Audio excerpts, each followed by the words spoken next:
everyone. My name is Gavin. I am 25 years old. I am born and raised in Overland Park, Kansas. I don't recommend going to Kansas. There's really not much going for it. But now I live in Delaware. I am a PhD student in social psychology at the University of Delaware. So now I'm on the East Coast. It is a lot more fun, but I will say Delaware is kind of like the Kansas of the East, if we're being honest. You know, the whole like you drive 10 minutes up, you're in the city, 10 minutes down, you're in absolutely nothing of fields. I'm definitely a really big Survivor fan, but after doing my first live reality game, I was like, oh, that's what a super fan is. But have I seen every single episode of every single season? No. So I would say I'm a super fan, but I would easily be out quizzed on a Survivor fact here and there. Okay. So I actually love the chaotic seasons. So I personally love Gabon. I loved Survivor 46. I love the chaos and the absolute scramble of just randomness. So I love those seasons. I love a good laugh. And when it comes to favorite player, I have a what I think is an interesting answer because my favorite player is Angie from Palau from season 10. I love her game because she came in completely underestimated. Everyone thought that she was just the odd one out, the weird, the weak one. And she didn't let that define her. She got in there, she showed her strength and determination, and like single-handedly won them a reward challenge. So I love her. I wish we had the opportunity to see her play the game again, but unfortunately, we won't be able to do that. When it comes to favorite Survivor contestant to watch, as problematic as she is, I love Debbie. I think she is the funniest Survivor player to ever cross the screen. Every single time she shows up and they have like a different career that she does, it's so funny. She's absolutely entertaining, but I know she has some problematic stuff. So, yeah, so I have experience doing one prior LRG, and I was the first boot. So, I came out of that experience kind of shocked because like I went into the game and I was like, I don't think I'm gonna be first out. I think I'll make jury. Like I'm decently likable. I'm decently social. I'm not a physical threat, but I'm also not like a weak person. So I went in and I was like, I think I'll be fine. And then uh, I made the decision. I was like, I don't want people to know I'm good at puzzles. I don't want to be known as a strategic person. So they had the Tower of Panay, if I'm saying that right. And I was like, oh no, I've never heard of that. Yeah, I know how to solve that.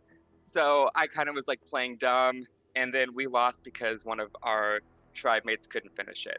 So immediately when everyone starts talking, I kind of realize, oh, no one's giving me any names. So I'm like, I'm the one who's being voted out. And I was like, certainly I'm being paranoid, right? I think I'm being paranoid. I think everyone's just, a little confused. But no, I was voted out unanimously. Uh, so I kind of was like, oh my God, people actually like came here to play, which ignorantly I went in just thinking I was going to have a really fun time and I was going to come out with all these friends. So I really didn't go out there to like be a villain, to make strategic moves, at least not at first. And leaving that, I was like, okay, so I completely underestimated the entire game. And also, maybe I shouldn't just play dumb because then I'm going to come across as not wanting to be there or indecisive. And I kind of realized, okay, you know what? I'm allowed to be competitive. I'm allowed to go out there and say, yeah, I want to win. So I think I'm coming out of it with just determination to do better than being the first out. I do not want that to be my LRG legacy of just first boot, never came back. So I'm coming back because I want to do better. Fingers crossed, I at least get second out. Hopefully I do better. And yeah, I kind of just came out with like more desire to come back and more of a desire to like play well and win. It was like, I don't think I want to do this again because I don't have a lot of money. I didn't grow up wealthy and I'm a PhD student, so making barely minimum wage. And I was like, I drove 2.5 hours to go play. I got a hotel room, and I just kind of was like, maybe I just shouldn't do it. And obviously, I didn't do a good job. So I don't know. I kind of just brushed it aside. I was like, that was fun. It was good to experience that, but I think that's it for me. But then the ego of me was like, I was the first boot. I do not want that to be how I remember playing a game. I do not want that to be just on my mind of like, oh, what if I had done this? Oh, what if I did this? I could have, survived another day. And so when I started seeing on social media the advertisements for Stranded, I was like, you know what? Screw it. I want to do this again. I don't want that to be my end. And it's closer to my apartment, so, less of a drive. I don't have to buy a hotel. And it kind of just was almost serendipitous. It just kind of fell into place. I was at a good mental state, and I thought, let's just apply. Why not? And then it worked out. I'm really excited, and I really am glad that I gave myself the opportunity to just do this again and just see what happens. My preparation, I'm currently a ex-twink on a mission to become a beefcake. I go to the gym, and I don't entirely know what I'm doing, but I have two Russian gym buddies who just tell me what to lift and what machines to do, and I just follow that. But over the past year, I've lost 20 pounds. I am rounding up a little bit, but so by the time we film, I've lost 20 pounds. And so I feel like my physical game has definitely gotten better. I've been actually trying to do cardio, which I'm still not good at, but I'm doing it, and I'm sure I'll be like running around a little bit at Stranded. And then I'm a little embarrassed to say this one. The biggest prep I've been doing is being very perspective and like looking at social media, because I want to know who might be playing on the island with me, and who do they have as friends, as allies, as connections. So when I go in the game, I'll know more about them than they know about me, which of course is a huge who knows who's actually going to be playing. So like all of this is just like making little mental maps, but I don't actually know who's going to be playing.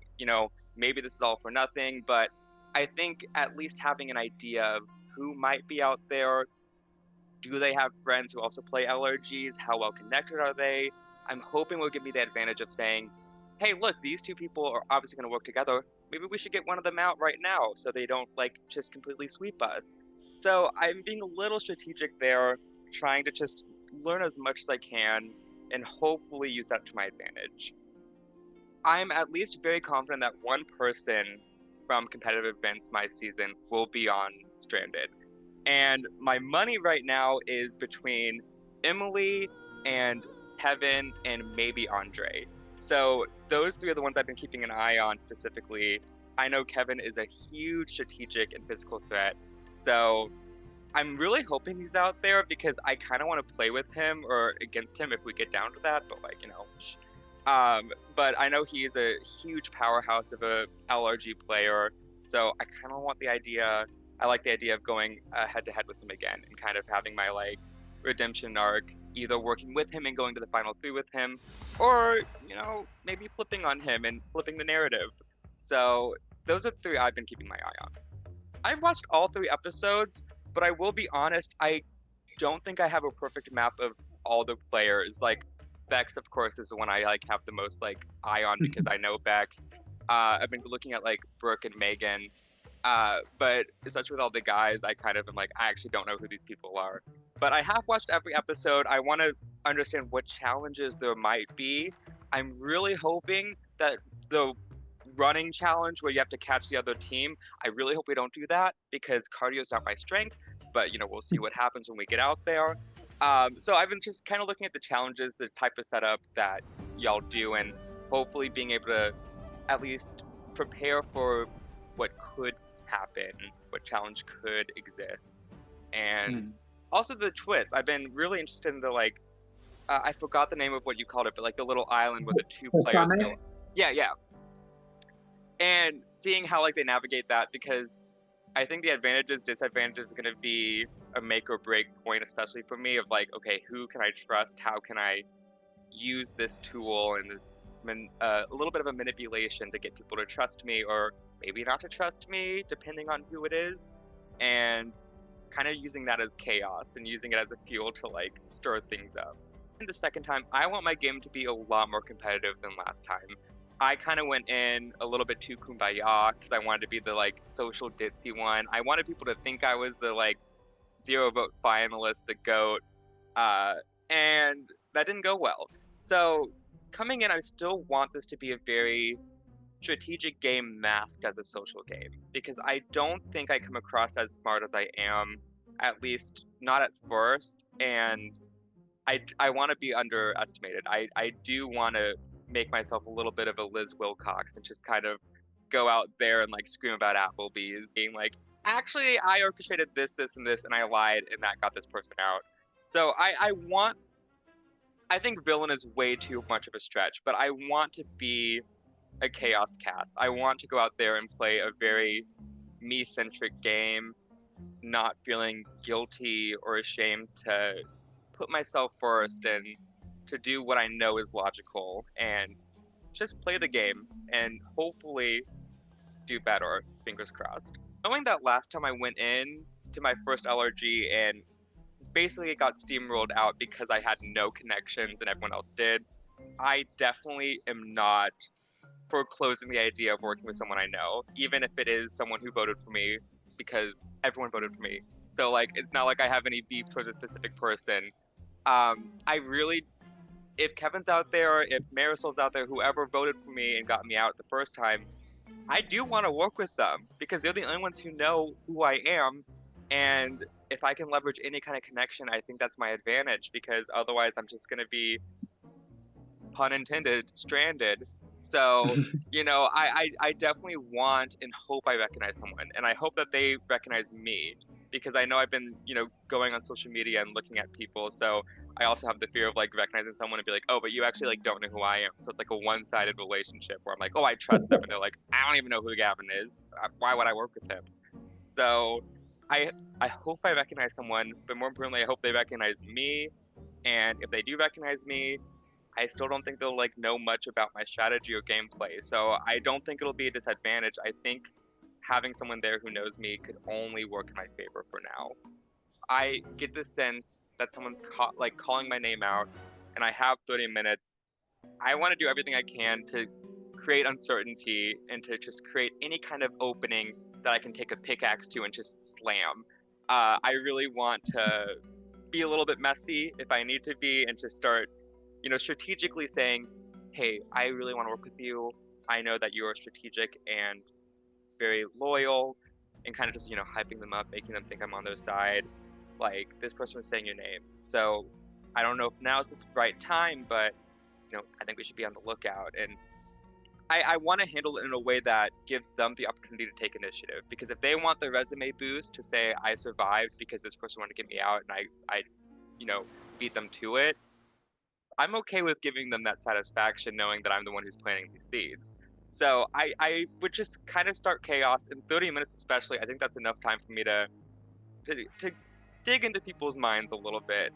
And again, I don't plan on being ruthless or cutthroat or the villain, but especially after last time, I'm less afraid of getting messy. I'm less afraid of, creating a little bit of chaos and doing what I need to do to get tension away from me. Person who I would see and be like, I want to work with you. You're the one. Honestly, I don't know the best way to describe it, but just the teacher. I really like the warm, bubbly, I'm here to have fun, maybe a little bit emotional. Because So you want Becks out there, is what I'm hearing. Yeah, Becks. I want Becks. Okay, let's get Becks back in the game. I know she's hosting, but let's just amidst the chaos, maybe she's just gonna like put herself in the game. Even if I'm playing the game and I'm secretly the number 3 instead of the number 1, I want to have a good time. I want to get out of this game with a friend. So I definitely want someone who I can just have a good conversation with and who, if I, get out early, I can at least say, you know what, I had fun. I met this person and I had a great time and it was an enjoyable experience. The type of person who I would least like, honestly, kind of the person I was when I first played. I kind of went in and was just kind of like, I think too obviously playing dumb and ditzy. And I think going through that and being the first one out, now having that target of like, oh, this person's obviously playing dumb. Kind of like we saw with Sam in season 47. He was like, I never had a pineapple. It's like, yes, you did. You were a football player. A mom brought, some fruit platter to a football game party. He had pineapples. I really don't want to play with someone who's just going to play dumb because it's actually an effective strategy. And it's kind of hard to like convince someone, no, they know what they're doing. And I think it would be easier for me to get attention away from me if it's someone who's obviously competitive, obviously playing a cutthroat and ruthless game. But someone who's just playing dumb and like, acting like a little bit of a ditzy character, it'll be more difficult to say, no, no, no, guys, we need to focus on them. So for sheer scare value and sheer inability to maintain control, the person out there who's doing a good job at disguising who they actually are. My thoughts and feelings are excitement because I think my entire game coming in is going to be adaptable because they don't know who I am. I might know who they are, but I'm still, not fully aware. I haven't been in the field that long, so I might, not know someone's as big of a threat as they are. And so I plan on being very just fluid. I want to be able to do whatever I can in a given moment. So being adaptable in this game, I think, excites me. I think it creates more opportunity for me to loophole and get my way out of, you know, these black holes that are sucking me in. I can just say, okay, I'm being sucked in, I'm at the bottom, but now there's a starship in the way. You know, I think it gives me more opportunities to like leverage and bounce up and regain balance and pull myself out of dark places. So I'm very excited. I'm assuming it means either early or multiple merges slash like tribe swaps. Probably a lot of disadvantages, advantages, and I think it might be a little bit more person specific. This season, they have the summit where they go and someone knows that they have an advantage, or they both know that neither of them have an advantage. But amidst chaos, I think chaos spews especially within just systematic changes. So I think the game itself might have a change. Maybe there would be some type of like Redemption Island, anything that could maybe bring someone back in the game after they were eliminated, or you thought you eliminated this person, they actually just switched tribes. So I'm kind of preparing for any possibility, and I think that's maybe one detriment is I am a chronic worrier and anxious person, so like every possibility that could happen is already like flooding my mind. Like, what if we lose the first tribal? How do I get out of this? And that kind of doomsday prep might come into my advantage in chaos because like I've probably already thought of the situation that's going to happen. I've already gone down that rabbit hole of like, okay, but if A, then B, but if B, now we're at Z. So I think my over preparedness actually will help because I think I probably like thought about any scenario and how I would handle it. At least, fingers crossed, hopefully. Gotcha. Well, as we end this interview, talking about adapting amidst the chaos, that starts right now. So, I have an offer for you. So, listen up. Are you willing to sacrifice your vote at the first tribal council you attend in order for me to give you information on the twists in the game right now? Or do you want to keep your vote and go into the game completely blind? I'm going to give you like a minute to figure it out. Speak out loud. What is your initial thoughts, feelings? And what are you thinking? Here's back to my doomsday prep because my first thought was yes, because if I play my game right, I won't even need my vote. I'll either be the first person out or I won't be. But then I thought about who's going to be playing this game because I know LRG players are very competitive. I think most people will say yes. If that, having a vote is way more power than the knowledge because everyone's going to have that knowledge. And quite frankly, within 30 minutes of talking to someone, I might even hear who already did accept this and maybe be like, can you tell me, like, I have my vote, like, let's work together, tell me the knowledge, I'll, like, vote whoever you want. So I think I'm going to keep the vote because I think I'm expecting that most people will give up their vote. And if I can have more power in the actual game, I think that'll be more valuable and rewarding. And I'm really hoping that I'm correct here because I actually do want to know stuff. But I think most people will give up the vote. So I want to be safe because I think it gives me more power in the long run. Okay. So your official one is keeping your vote. Well, lucky for you, this was just a test. Damn it. There's no advantage whether you sacrificed your vote or anything, but this is to show the viewers, show yourself, and to show us how do you adapt with quick snap decisions and judgments, and how do you handle that? So, with that being said, will Gavin survive being stranded? Only time will tell. Thank you.